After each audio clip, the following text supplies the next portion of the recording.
Gold Squad TV. So the Celtics have signed Jabari Parker to a 2-year deal. This is extremely random. I didn't even know Jabari Parker was still in the league. I'm not the biggest Jabari Parker fan, only because I don't like the fact that he refuses to play defense. But he might not have a choice now. This might be his last stop in the league. They're obviously signing him for bench punch, just to have some extra points off the bench. Considering that our bench, which is really our third stringers, I want to make this clear: the bench isn't that bad.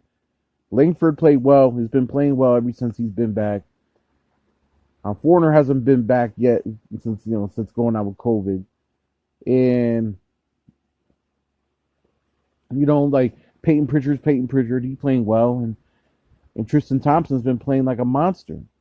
Whether you have him in the starting lineup or the bench.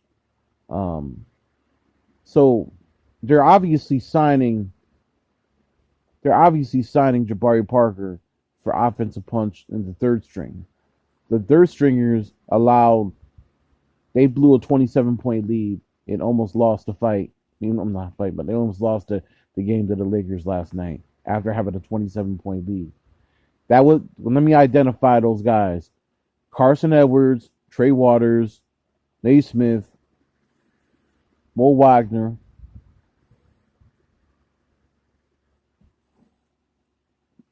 Those guys were in the game. Those guys are gone. Mo Wagner's gone. I didn't think Mo Wagner had to be the one to go, per se. I think the one that had to go, the guys that had to go, obviously, are those 2 point guards that are useless, taking up spots on the team, which is Trey Waters and Carson Edwards.